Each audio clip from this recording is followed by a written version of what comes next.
The city that Nimrod built was Babylon. Now the name Babylon occurs in the Bible around 354 times, mostly in the Old Testament, and is in fact second in importance only to Jerusalem throughout Scripture. Biblically, it is always viewed as the devil's city, while Jerusalem is viewed as God's city. They are regularly contrasted with one another and seen in opposition to one another, so we need to understand more about it. By all accounts, Nimrod's Babylon was the first great city of the world, which in turn was the capital of the first great empire of the world. In fact, we have reason to believe that Babylon was the greatest empire of all time. The Babylonian Empire had two eras of prominence, but they both come in times covered by the Old Testament.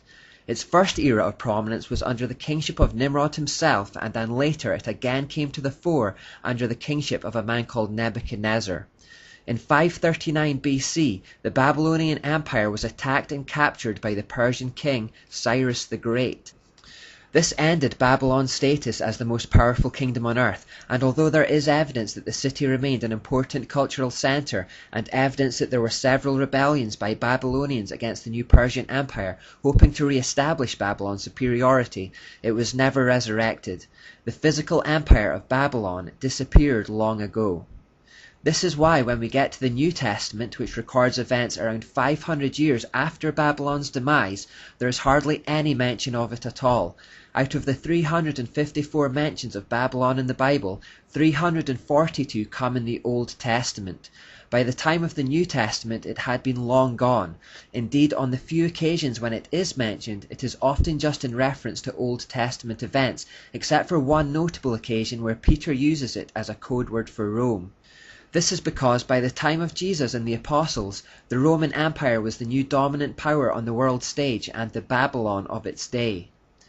The curious part of the whole thing, however, comes in Revelation, which prophesies the events that will occur at the end of time.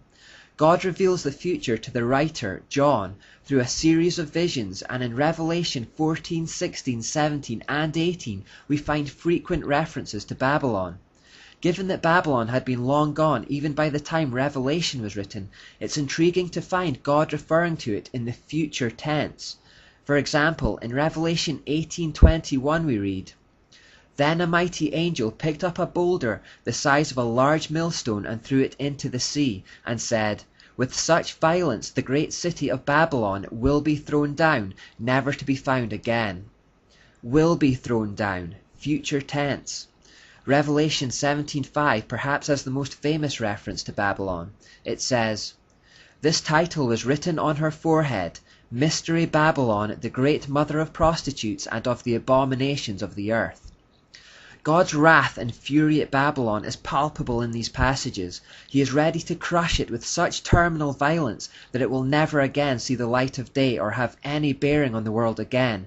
He calls it the source of the abominations of the earth. The language being used to describe it just couldn't be any stronger. In Revelation 16:19 we read, "God remembered Babylon the Great and gave her the cup filled with the wine of the fury of his wrath." Fury, wrath, violence.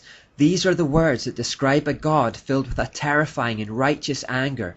God utterly despises Babylon. But again, wasn't Babylon conquered over 500 years before Christ was even born? Revelation clearly and intriguingly shows that there is an element of Babylon that has survived until today and will survive until the end of time, something which is still influencing people, causing abominations, spiritual prostitution and adultery.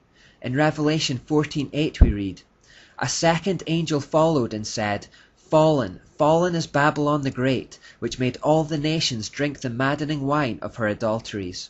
In Revelation 18:2 we read, "With a mighty voice he shouted, 'Fallen, fallen is Babylon the Great. She has become a home for demons and a haunt for every evil spirit, a haunt for every unclean and detestable bird.'" Babylon will fall, but it has not yet fallen. You see, Babylon is more than just an ancient city. As the Bible so clearly outlines, it is the source or fountainhead of evil that began thousands of years ago and is flowing throughout the history of mankind, affecting us even today in ways we don't realize. It represents a satanic system of rebellion against God's plan of salvation that has never ceased to exist in one form or another. The practices, symbolism, and perverted thought processes that originated there are still with us today. It has adopted various guises over time, but the common threads are there to be uncovered. It is the source of all abominations of the earth. This study is largely about following those threads from Genesis to Revelation and covering everything in between, so that people might learn to recognize them, avoid deception, and be stirred into action against their spiritual enemy.